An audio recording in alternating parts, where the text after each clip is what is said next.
Baru kemarin saya bilang, kok kayaknya dejavu ya? Dan ternyata sekarang seolah ada sejarah yang berulang. Dulu, waktu jenazah ditemukan, ada salah satu uak yang menggelepar-gelepar sambil menyebut-nyebut nama Amel. Entah ya, apakah itu kesurupan atau bukan.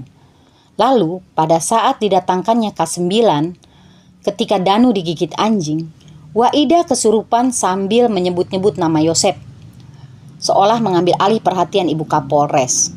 Sekarang, sepertinya tugas Waida diambil alih oleh Walilis dan Wayeti. Kembali kita saksikan drama kesurupan, dan akhirnya masuk ke TKP bersama Pak Taufan. Bukan hanya itu, 2 tahun lalu kita lihat ada Mbak Rara yang ikut mengawal kasus Subang ini. Hari ini pun ada Mbak Rara. Bahkan ada satu paranormal lagi yang masuk ke TKP. Ada beberapa opini. Yang pertama, paranormal digunakan untuk mencari golok. Jika benar, maka kemana alat metal detektor? Apakah tidak ada fungsinya? Mengapa kita harus kembali ke zaman Flintstone atau zaman batu? Gak sekalian panggil Harry Potter. Yang kita butuhkan sekarang bukti saintifik, diambil juga dengan cara-cara yang masuk akal. Yang kedua, jasa paranormal digunakan untuk pawang hujan. Nah, ini saya belum pernah dengar. Kegiatan olah TKP menggunakan pawang hujan.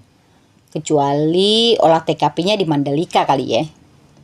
Lalu yang ketiga, menurut PH Danu. Nah, ini nih agak aneh juga sih.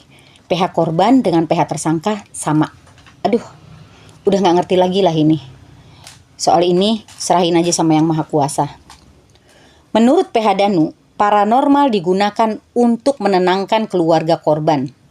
Nah, ini bukan berarti tradisi kesurupan di saat genting ini bisa menjadi pembenaran untuk keluarga Bu Tuti masuk ke dalam TKP berbondong-bondong. Tidak bisakah mereka diantar pulang? Atau mencari tempat yang aman, misalnya di kiri atau kanan TKP. Harus banget gitu dibawa masuk ke TKP. Kita tahu mereka menyembunyikan fakta bertahun-tahun. Meskipun mereka memberikan keterangan dengan dalih Danu sudah berbicara sejak jauh-jauh hari, namun tidak direspon. Ini bukan alasan. Jejak digital membuktikan mereka saling menguatkan keterangan Danu. Silahkan lihat wawancara-wawancara di Bak Popi dan MBS. Baik itu banpol maupun tidur.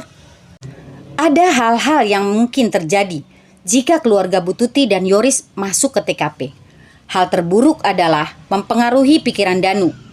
Kita masih menduga Danu belum jujur sepenuhnya. Mungkin saja jika pertahanannya yang semestinya sudah goyah ketika melihat mereka, semangat bohongnya bisa timbul lagi. Sampai detik ini, kita masih tidak tahu siapa sebenarnya yang masih dilindungi. Dugaan ini semakin kuat jika benar kelima tersangka tidak bisa mengendarai mobil. 2 teman Arigi yang menjadi saksi keberadaan Arigi di malam itu sudah pernah dipanggil ketika pemeriksaan di Polres Subang. Bahkan mereka sudah diambil sampel kukunya untuk dilakukan tes DNA. Ini di awal pemeriksaan.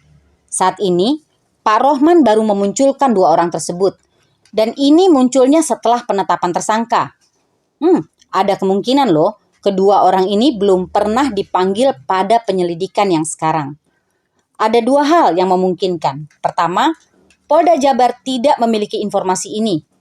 Yang kedua, kesaksiannya diabaikan karena sudah ada alat bukti lainnya yang lebih akurat. Saya pribadi meragukan kemungkinan yang kedua. Mengapa? Karena faktanya, tersangka Arigi masih ada di luar. Apakah benar status tersangka Arigi ini hanya berdasarkan keterangan Danu? Jika demikian, keterangan atau kesaksian teman Arigi untuk benar-benar diuji, tentunya harus diuji dengan cara-cara yang ilmiah.